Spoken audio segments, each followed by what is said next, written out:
Zanima me, kako je potekala tranzicija od tvojega strokovnega sodelovanja do potem, da si se odločil, da boš pa kar lastnik postal trgovine in odprl svojo firmo, zdaj bom pa prevzel Črnoluk. Seme za to je že prej, ne, ker jaz sem v bistvu, ker sem pač ta Warhammer igral, pa to,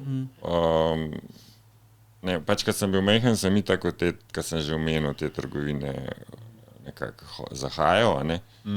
Potem so pa z Warhammerjem so pa v Trstu bile prave take gaming trgovine, nastale.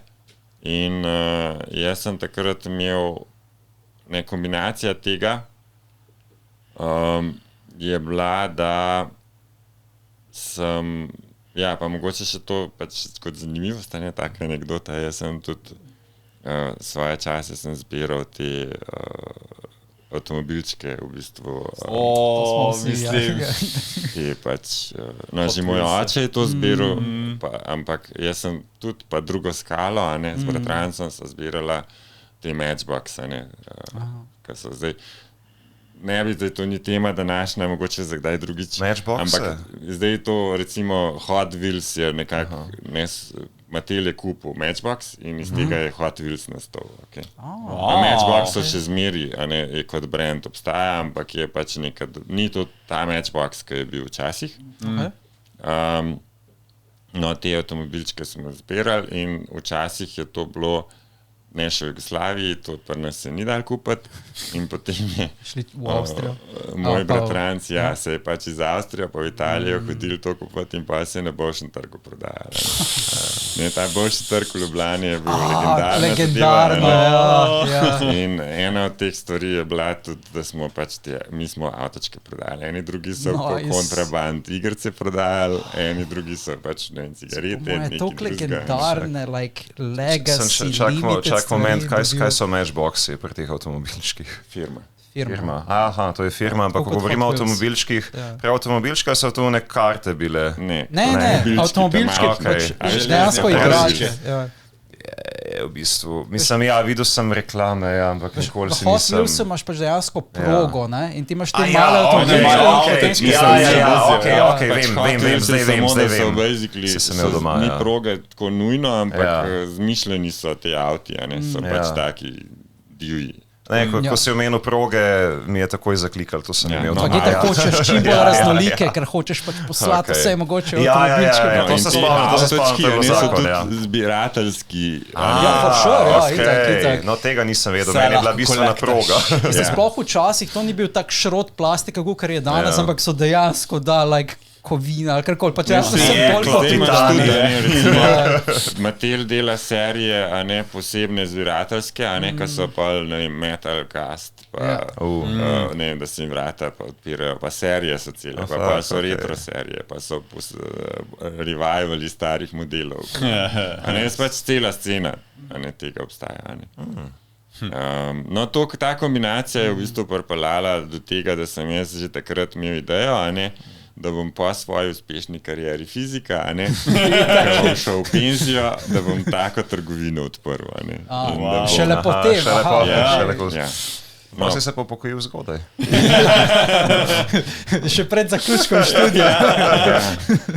In pol je v bistvu bilo tako, da sem pač, sem kot študent delal, pol je pa bila taka situacija, da sem se pač s temi lastniki so me v bistvu prosili, če bi bil, jaz sem šel pol v vojsko, nekaj sem nehal študirati in pol po vojski sem začel službo iskati in takrat je pol ta lastnik rekel, če bi jaz hotel, ker pa glih nisem imel poslovodja, če bi hotel jaz biti poslovodja začasno, toliko, da pač enega najdejo. Kaj si sploh vedel o delu poslovodje, ko si prišel iz vojske? Si imel kakšne pač izkušnje že predtem? Zato, ker sem že delno prej delal.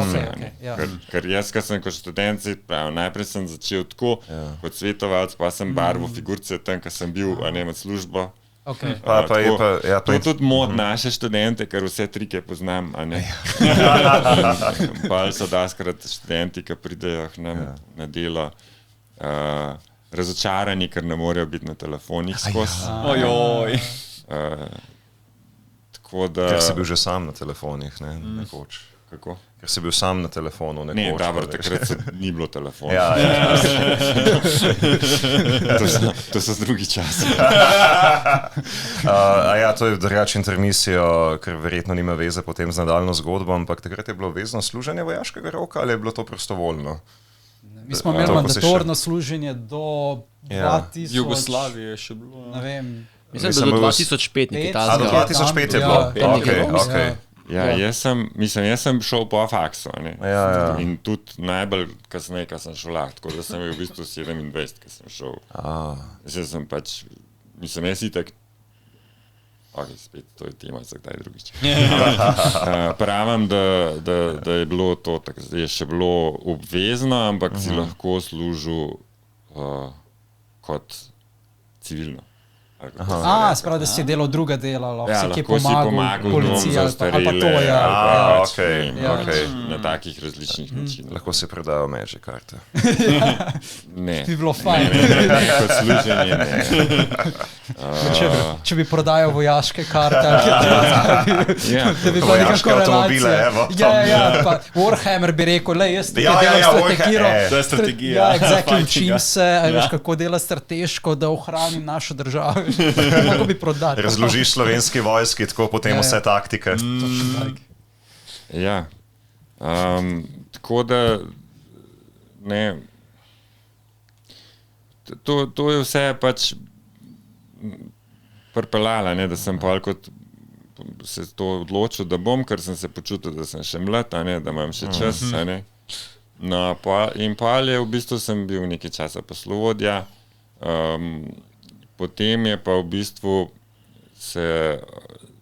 pri tem podjetju so pač bile te neke nesreča, bom rekel, kar se tiče financ in tako naprej, in je potem bilo, da v bistvu se je firma za lastnik zamenil in ta lastnik ni bil kaj dosti navdušen, da bi se s črno luknjo ukvarjal. In potem je bilo, da se bo zaprla in potem sem jaz v bistvu